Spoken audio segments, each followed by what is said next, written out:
আসসালামু আলাইকুম রহমতুল্লাহ। ভিউয়ার্স, যে যেখানে আছেন, দেশে অথবা বিদেশে, আশা করি ভালো আছেন। আপনাদের সবার শুভকামনা নিয়ে আমি মির্জা তারিকুল ইসলাম আছি আপনাদের সাথে। খুব গুরুত্বপূর্ণ একটি নিউজে আপনাদের আমি এখন নিয়ে যাব।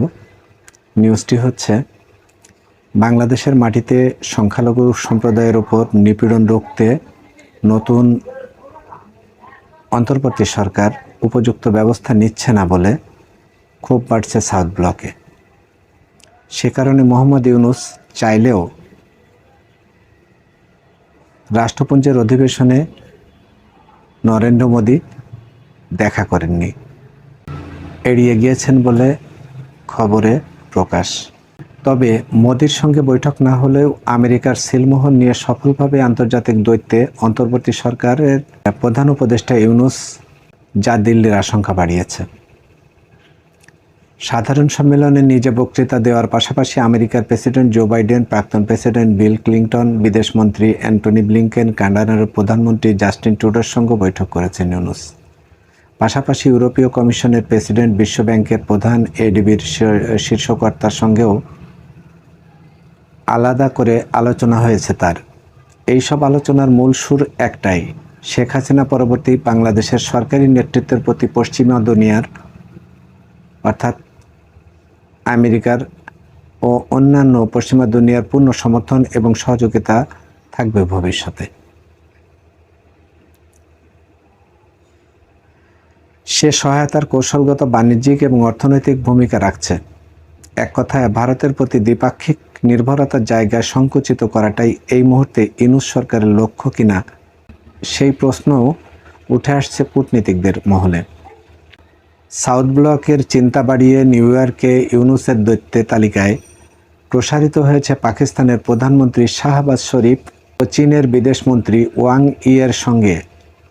সূত্রের খবর, সার্ককে জাগিয়ে তোলা ও বাংলাদেশ ও পাকিস্তানের দ্বিপাক্ষিক সম্পর্কে পুনরুজ্জীবিত করা নিয়ে কথা হয় ইউনূস ও শরীফের। কূটনৈতিক মহলের বক্তব্য, বিদেশ মন্ত্রক গত 100 দিনের কাজকর্মে খতিয়ান বাংলাদেশের প্রসঙ্গ না রাখলেও এই মুহূর্তে ঢাকার সঙ্গে সম্পর্কের কৌশল রচনাই মোদী সরকারের অগ্রাধিকারের মধ্যে রাখতে হবে। পাকিস্তানের সঙ্গে ঘনিষ্ঠতার বার্তা থেকে স্পষ্ট, বাংলাদেশ এখন আর তার নীতি কেন্দ্রে জামাতের ইসলামীকে আরও বেশি করে রাখতে চাইছে, যা স্বস্তির নয় নয়াদিল্লির কাছে। আপাতত দুটি বিষয় স্পষ্ট: এক, এই অন্তর্বর্তী সরকারের রাজনৈতিক বৈধতা পেয়ে গিয়েছে সে দেশের সংখ্যাগরিষ্ঠ মানুষের মধ্যে, আর দুই, ঢাকার সঙ্গে ইসলামাবাদের সম্পর্ক আগামী দিনে এগোলে তা নিয়ন্ত্রণ করার মতো কূটনৈতিক অস্ত্র এখনও ভারতের হাতে নেই। তাৎপর্যপূর্ণভাবে রাষ্ট্রপুঞ্জের বক্তৃতা দিয়েছেন ইউনূস। এই বার্তায় তিনি দিয়েছেন যে ক্ষমতা বদল হলেও তাকে শুধু ধর্মীয় দৃষ্টিভঙ্গিতেই দেখা ঠিক নয়, বাংলাদেশের জাতিসংঘের স্বকীয়তাতেই তিনি বিশ্বাসী।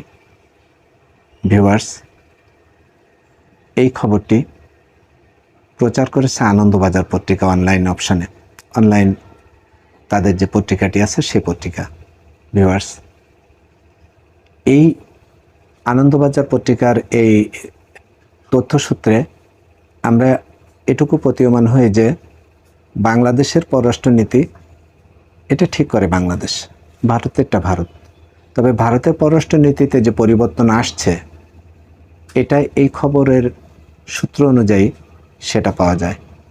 আমরা সেটাই চাই, ভারত তার পররাষ্ট্রনীতির পরিবর্তন করে বর্তমান সরকারের সাথে দ্বিপাক্ষিক পররাষ্ট্রনীতি এবং দুই দেশের স্বার্থ সংশ্লিষ্ট বিষয় নিয়ে আলোচনা করে একটা স্থির সিদ্ধান্ত, স্থির মতামতের ভিত্তিতে একটা দ্বিপাক্ষিক সমঝোতা হোক। আমরা বাংলাদেশের মানুষ সেটাই আশা করি। ভিউয়ার্স, যে যেখানে আছেন, দেশে অথবা বিদেশে, সবাই ভালো থাকবেন। শুধু এটুকু বলবো, যদি আপনি এই চ্যানেলে নতুন হয়ে থাকেন তাহলে চ্যানেলটিকে সাবস্ক্রাইব করে বেল বাটনটি অন করে দেবেন এবং আমাদের সাথে থাকবেন পরবর্তী গুরুত্বপূর্ণ নিউজগুলো সাথে সাথে পাওয়ার জন্য।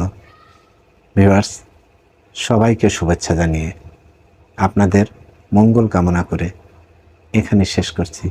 ভালো থাকবেন সবাই।